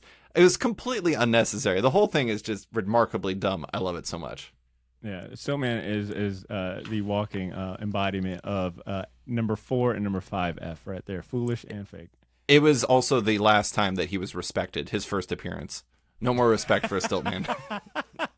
Not even when Turk took over the mantle. Oh, man. I love Turk, too. Turk is awesome. He's another grinder. I love him. And also, he was great in the Netflix series. I love that he was in all of them. Yes, he was. He was one of my favorite supporting. He might be like probably my favorite supporting cast member in Miller's Daredevil run. Like Turk could not catch a break, but for some reason he never like, for a guy that was like steadily snitching on everybody, he never got too much in trouble with, what I'm saying? He reminds me of this is like a terrible story to tell about myself, but I remember one time talking to a person who worked in a bar, and I was like, we were talking about like people getting kicked out of bars. I have a friend who gets kicked out of or used to get kicked out of bars a lot, even when he would just be like leaning against the wall doing nothing. And he was just like, some people have like bad vibes. The worst luck. Yeah. And he told me that this was like way back in the day, but he told me he was just like, he told me that I was known in the bar community as somebody that just had a really good time and made sure other people had a good time. And so there was a general rule that I didn't get kicked out of places, which is part of the reason why I've never been kicked out of a bar. And I was like, that's pretty nice. I feel like that's Turk's thing too. Turk is just like, it's hard to get mad at him for snitching on you because he's just got great vibes. You're right. Yeah, well said. Well, be more like Turk, all right? Be more like Turk people. Well, in certain ways, he is also a Well, yeah, criminal. yeah. I guess I should. I guess I tend to overlook that part a lot. All right. Be a cool dude. Maybe don't. Cool dudes, no crimes. Let's go with that route. There we go. Let's start off with that first. All right. David, who's on your comic Mount Rushmore? Like, if you had to pick a top 4 favorite comic creators, maybe specifically artists, who would be on that list? I'm not going to pick the best. I'm going to pick my favorites. The first Yeah, two of that course. come to mind are David Mazzucchelli and Stuart Immonen. Mhm. I love both of them so much. I actually have well, you can't see it, but I have a Stuart Immonen page over there. David Mazzucchelli, I've tried to get on the podcast a number of times. He hasn't made a comic since 2009, I think. So A long time. understandably, he has not come on. God, let's think. All right. I'm going to give the first names that pop in my head. A cartoonist named Faith Erin Hicks. I absolutely love Faith Erin Hicks. She is absolutely incredible. And her art, she's like the best character actor in comics. She's fantastic. And fourth, let's see. Javier Rodriguez. I love Javier Rodriguez. That's not actually, I'm not going to say that it's my Mount Rushmore, but that is my Mount Rushmore for where my brain is right now. Javier Rodriguez, he was the colorist of Daredevil, and then he started drawing Daredevil, and he's drawn Defenders, and he's drawn Yes, he's a good. whole Man. bunch of things. He is unbelievable. I think that he is the best superhero artist working today, and if he did anything else, he would be the best that artist working today, because Javier He's Rodriguez rules. He's not the same artist that did the history of the Yes. Marvel Universe. Oh, he was. Yeah, no, his Yeah. work is fantastic. His work reminds, like, I could put him in the same pool. Sometimes I get mixed up, to be honest. All right, I used to get mixed up between him, Paulo Rivera, and Marcos Martin. Like, they always kind of had a similar vibe, and I don't know if it was the color. Actually, thinking about it, he might have colored all of them, but something about like their line art and their body composition and just like this retro kind of old soul to their artwork. I used to get them mixed up all the time. I think Paolo's the only one that's kind of not necessarily a fit in there, but the commonality is they all worked on Mark Waid's Daredevil run too, and so they That's kind of it. had that consistency, and they were also probably all colored by the same person who was all probably Javier. And I mean, another one you could throw in there is Javier Pulido. Javier Pulido is, Yes, comes yes. from the Spanish School of Artists. Paolo is just like, I think he lives in San Francisco. He's just, I mean, not to That make dude's it so seem cool. like he's not like cool too. He comes from a different route in art to some degree. Also very painterly, but yeah, there's a lot of overlap there. I don't blame you for kind of connecting those two. It's kind of like, I don't know. Do you know who Dermot Mulroney and Dylan McDermott are? No. They're two actors that people always mix up because they have vaguely similar names, and so I kind of feel like it's like Dermot Mulroney and Dylan McDermott, where if you really looked at their art, you'd be like, there's not that much overlap, but they feel similar. Huh. Okay. Yeah, I'm pulling them up now, and I think I get what Marcos, you're saying. Marcos, and the two Javiers, I think have a fair amount, and they have a lot of Ditko in them. I think yes, well said. I think those are the three I'm thinking. Paulo Rivera is on a whole another level. With all due respect to those three, his artwork is unique in a lot of different ways. I was expecting you to mention I would say the first name, Nako Irasawa. Oh, Naoki Urasawa. Yeah, I was Well, going to say Naoko Irasawa. yeah. So I I mean, heard you. I heard you he's mention not. it on the. I'm sorry. I heard He's you one of my mention it on favorite the writer forum. artists for sure. Got it, 20th got it. Century Boys is one of my two favorite comics ever. The thing about him though is like, it's not really. I love his art, but it's not as specifically art oriented as the other ones that I listed. Also, I didn't think of him, so I didn't say it. That's right. I heard you mention him on the 400 episode. I think someone asked you a similar kind of question, and you brought him up, and obviously my ears perked up because I fucking love Pluto. But you mentioned Master Keaton, and I read Volume 1 a few months ago when I had Chris from Comic Tropes on. He got me back on that on my manga train. And I was like, what else has he done? Because Chris went on about like, oh, you got to check this out, this out. And I checked out Master Keaton, and it was the most fun I've ever had learning about history and archaeology in a comic book. So when you brought it up, I was like, yeah, someone else that found that very Master very comic Keaton's book great. awesome. Yeah, It's great. it's hard to go wrong with anything he does. I mean, Pluto is spectacular. 20th Century Boys is my favorite. Azador is really good. I mean, Monster is horrifying, but also very like entertaining. I'm That's reading the Monster thing right now. about yeah. I mean, that's the thing about Urasawa though is like it's so technically well crafted. Every story is way different, and even when it's about like serial killers or about like friends fighting off the apocalypse or things like that, it's still really fun. Hmm. And I love fun in comics. Hell yeah, co-sign that. All right, I got two more questions for you, and then we'll get into the last segment here, David. But David, judging by your list of patrons on your show, because what I do what I think I might on straight up what I might lift from you is mentioning our patrons at the end of every episode. I do like the attention that you give your supporters, and including them in like your weekly podcast, and even I think in every episode blog post on the website, you also list them out too. But Hmm.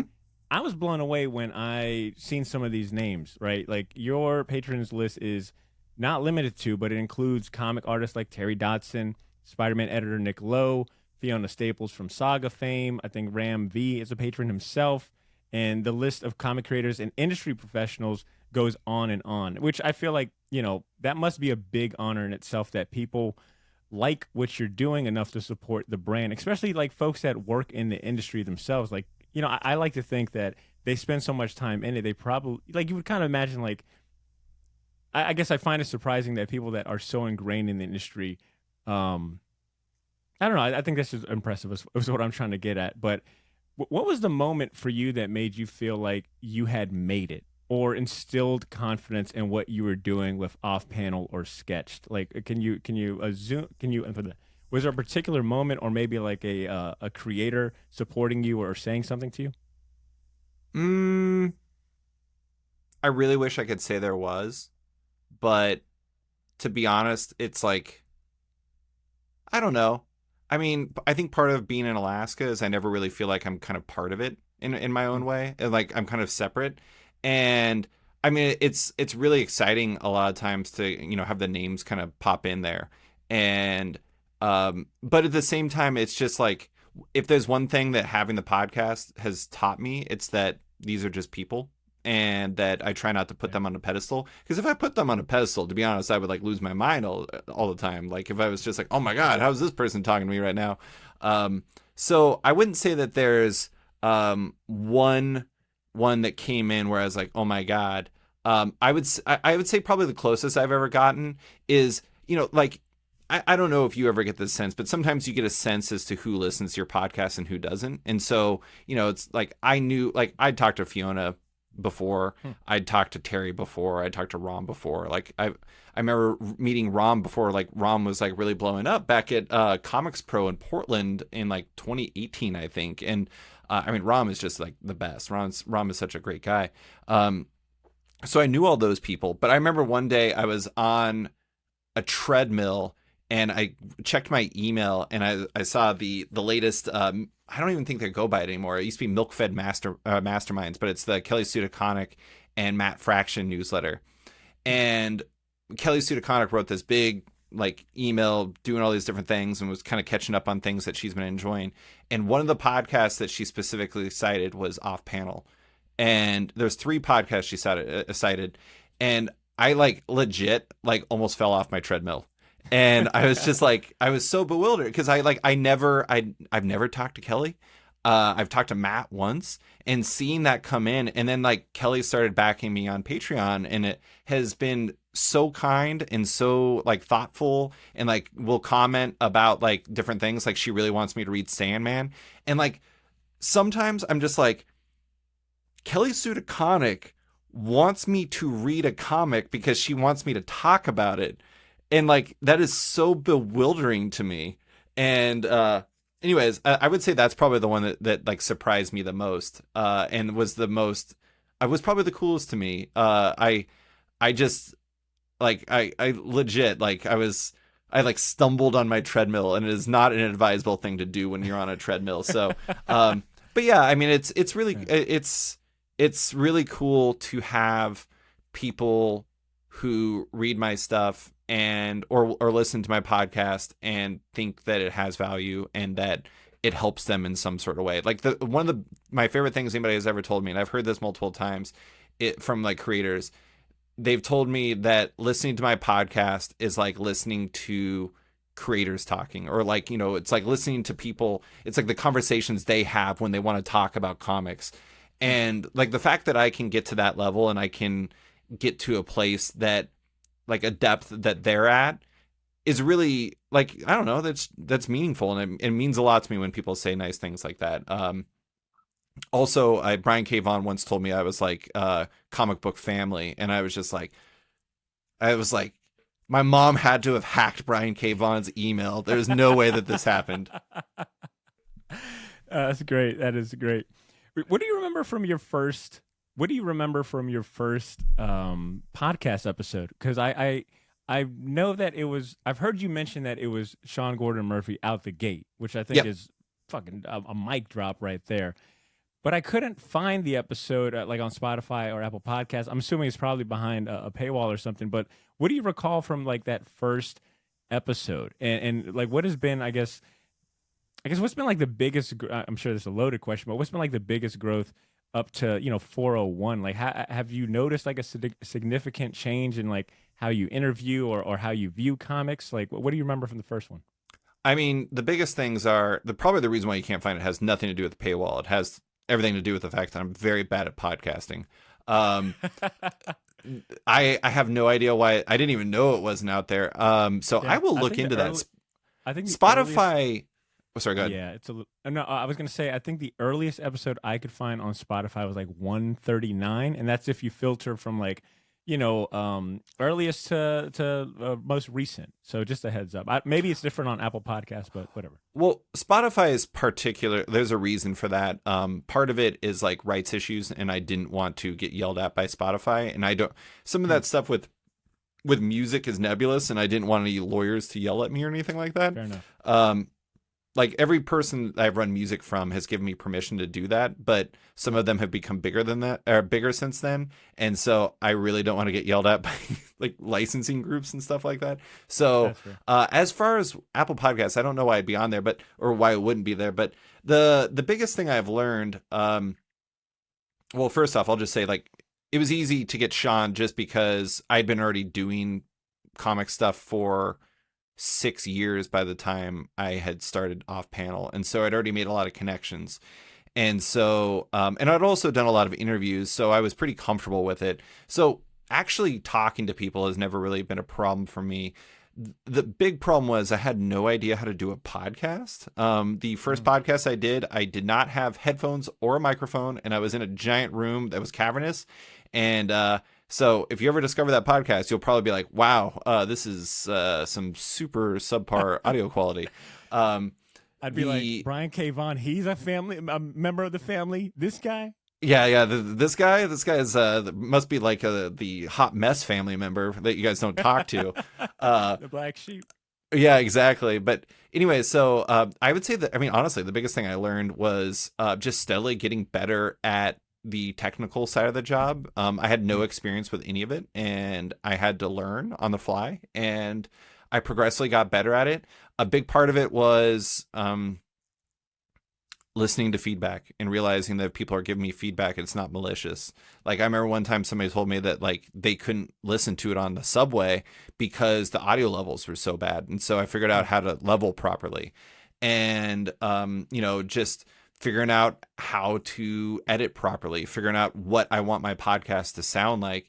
And so that's probably the biggest thing. In terms of interviews, I would say the biggest change is that I've just gotten more and more comfortable. I mean, I am very comfortable at talking to people, and I have no problem doing it. I mean, one time I was having dinner with some folks from comics, and I remember one of them was like, "Are you interviewing us now?" And it's just how my wife told them. They're like, this is just how he is. Like, he's just curious, and he's just always asking questions. Same. That has happened to me multiple times where, whether it be my girlfriend or my friends are like, hey, snap out of it. All right. That we're not in front of mics, buddy. All right. Cause I'm pitching, I'm lobbing like questions about like, so, I mean, what was the real impact of that, X, Y, and Z? We're like, oh my God. You asked way better questions than I do. I remember one time I went to the restroom when my wife and I were having breakfast, and I came back and I asked her very sincerely, I was like, are gremlins Pokemon? And That was what the rest of our What was their breakfast answer? conversation was.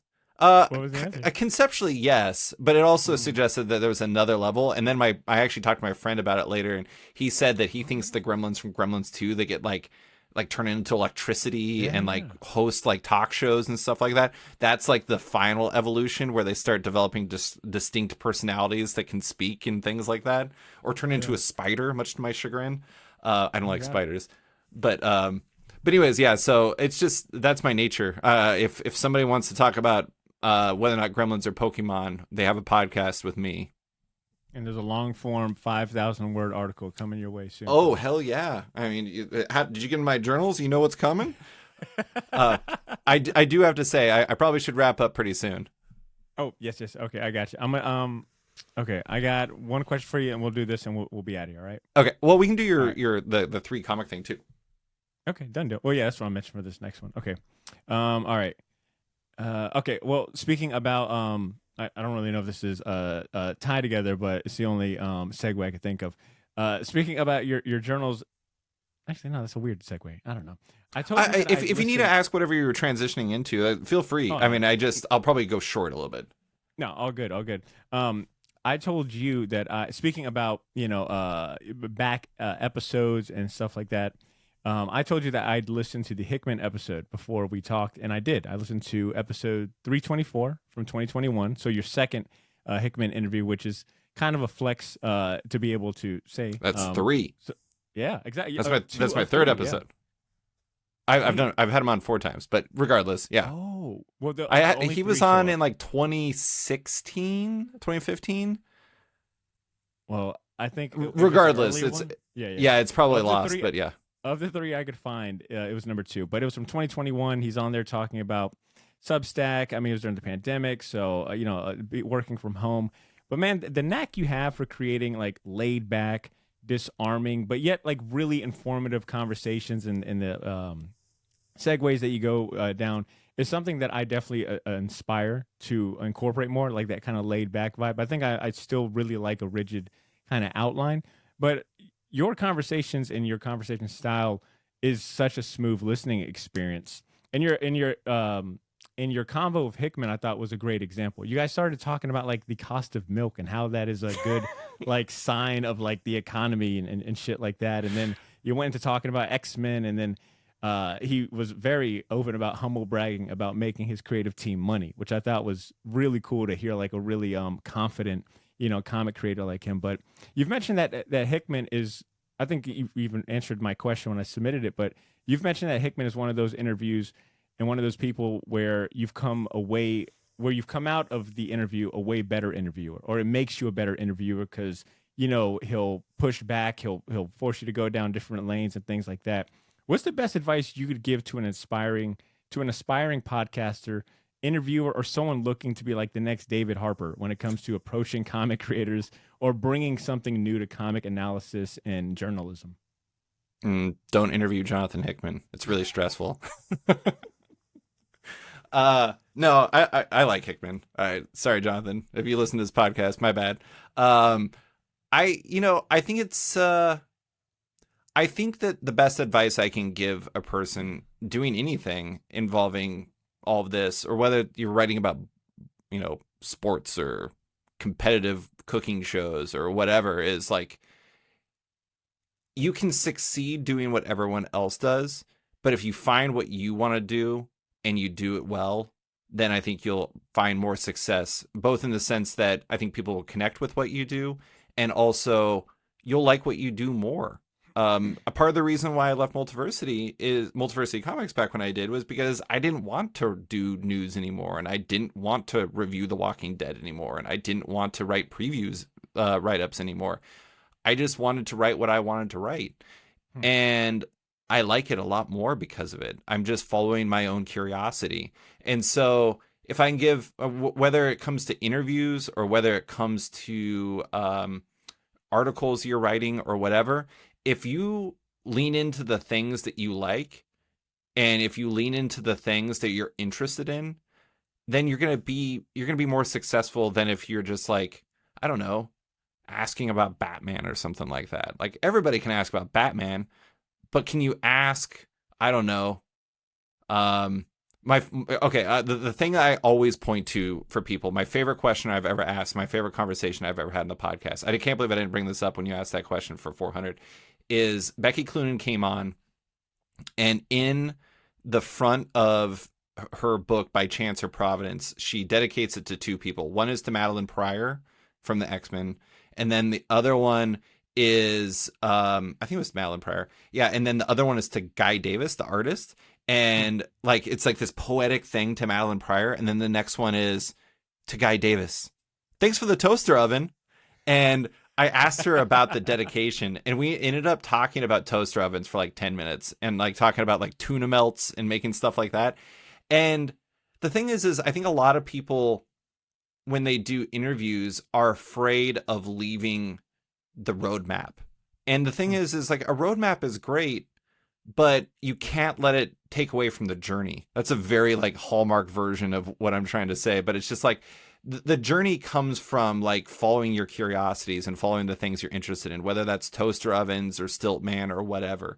And if you're going to do something that represents you and represents you well, and is going to be something you're going to enjoy doing for a while, if you try to just do what everyone else does, you're not going to like it and you're not going to be good at it. Do what works for you and you'll find more success. Well said. And it sounds like sketched Hallmark cards are coming very soon. Don't tempt me. Awesome advice. Thank you. Thank you, David.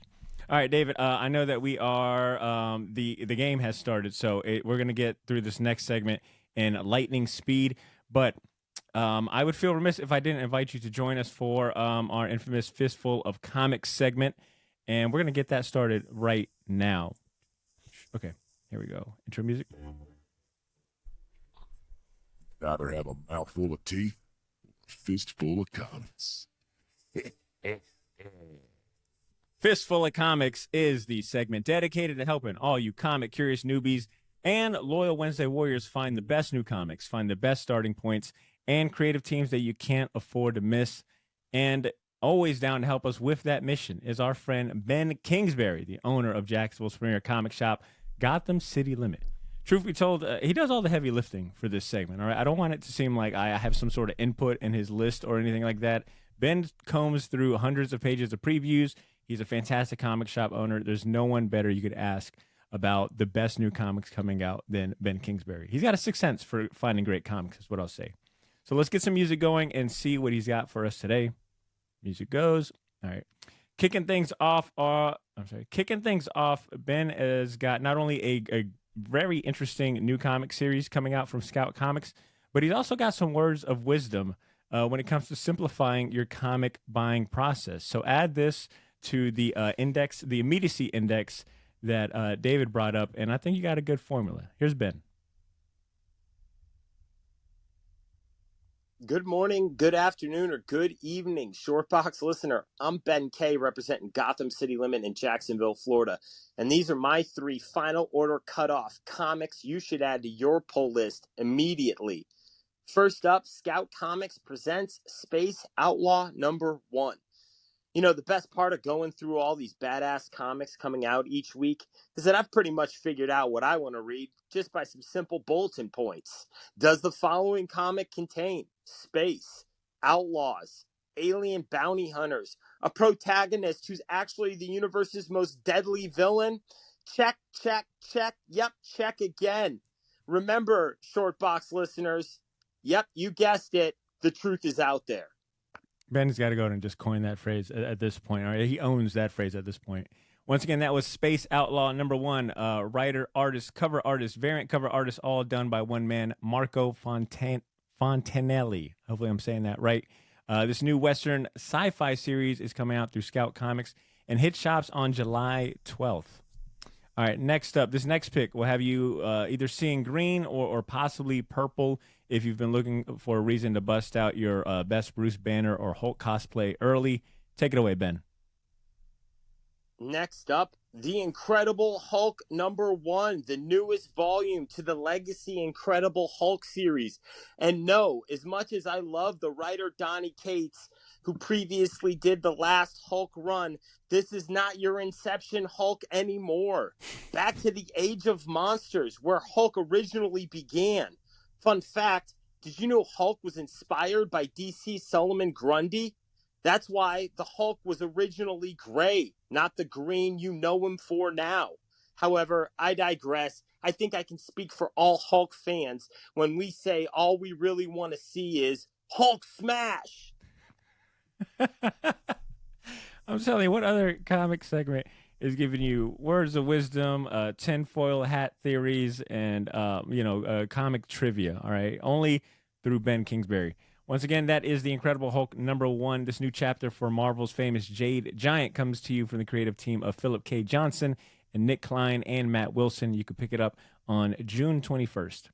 And last but not least is a knockout punch in comic book form. Here's pick number 3 for you. And last but not least this week, Boom Studios presents Creed Next Round, #1 of a 4-part series. You know what's harder than creating one dynastic movie empire? Doing it a second time. That's why I think the 3 Creed movies, which follow the original dynastic movie empire of Rocky Balboa, have done a fantastic job carrying on the Rocky spirit, i.e. grit, hard work, and a never-give-up attitude, something I personally strive for daily. Now comes a comic set 10 years after Creed 3, which promises some illegal underground street fighting. All I can hope for is some Jean-Claude Van Damme Lionheart street fight vibes. Well, another week has come and gone, and I'm still Ben K, representing Gotham City Limit in Jacksonville, Florida. Remember, with great power comes great responsibility, and always take it to the limit. I think that one is trademark, Ben, so you can't take that one, but I do appreciate the motivational speech as well. Once again, that was Creed Next Round #1 that comes out June 28th. All right, David, we got our options presented today by none other than Ben Kingsbury, and hopefully you enjoyed your first introduction to the amazing person that is Ben Kingsbury. Which one of his options are you, piqued your interest the most? Like, which one would you realistically put on your poll list? It's a tough selection. Space Outlaw, that one's the easiest cut. It has got big Pitch Black energy to it. I love Pitch Black, but there's only one Pitch Black. And it's not Riddick and it's not Chronicles of Riddick. It's the original Pitch Black. The other two, I mean, Incredible Hulk's the obvious pick. I love Nick Klein. His art is incredible. Matt Wilson coloring him's fantastic. But I have to pick Creed. Creed's the pick for me just because I always say that there needs to be more sports comics. And so if I don't support a sports comic in this in this segment, I would seem like a liar. But then on top of that, the Creed movies are great. The Rocky movies are great. Well, some of them are great. Some of them are just deeply ridiculous. But the Creed movies are great. I haven't watched Creed 3 yet because it came out while I was on vacation, but I am very interested in watching it, especially because I read that Michael B. Jordan brought some anime influences into it. I just like Michael B. Jordan brings a really great energy to storytelling. And so the idea that he's bringing this in with a really great team working on it as well and continuing the story in an interesting way, that's pretty promising. It's an interesting way to take a licensed property, and it's a very unusual licensed property. So I am genuinely curious as to what they cook up with that. That is, I remember when I got the press release, I was very surprised by it, but it makes sense. It'll be cool to see what they come up with for that. Well said. I'm excited to see him bring that energy to comic books, and you've got to watch Creed 3. That it was amazing, and yeah, the anime influences, amazing. I'm gonna go with Space Outlaw just because this is a new auteur, and for me, I'm not familiar with Marco's work, and the fact that he's doing seems like pretty hands-on. I'm curious to see just how he brings his vision to life, being completely in control of it. And it's a new #1 through Scout Comics. I feel like they've been on a pretty strong run in regards to putting out some new stuff, and I'm always down to support independent publishers and smaller publishers trying to put their name out like that. So I'm gonna say Space Outlaw, and the premise too sounds pretty badass. Space Outlaw on the run from robots or killer robots and stuff like that. Sign me up. All right, yeah. And just a reminder for everyone tuning in: Ben's picks will be linked in the show notes. So if any of those titles pique your interest, check them out and make sure you get your pre-orders in for your local comic shops right now. And remember, even if you don't live in Jax, you can still take it to the limit. you can still take it to the limit. Comics, collectibles, and exclusive variants covers you won't find anywhere else are still available. You can still take it to the limit. Comics, collectibles, and exclusive variant covers you won't find anywhere else are all available on GothamCityLimit.com. Big shout outs to Ben one more time. Also, David, Duval. Sorry, I had to do it one more time. I love it. I appreciate it. David, I'm going to have links for Off Panel and Sketched listed in these show notes so people can follow along with the projects you got going on and the things you have coming up. And, that way they can see this Gremlin Pokemon long-form article come to life. Oh, yeah. Do you have anything else that you want to share with the listeners, like upcoming projects, special announcements, parting words, et cetera, et cetera? Take it away. Only that, Shin Godzilla introduces the idea that Godzilla himself could be a Pokemon. So I have a lot of things to think about after this podcast. I really appreciate you having me on. It was a lot of fun. Thanks, man. I appreciate it a lot, and continue doing all the great things that you do for the world of comics. Enjoy the rest of your night. Go Heat, and just know that you're always welcome back. Thanks, man.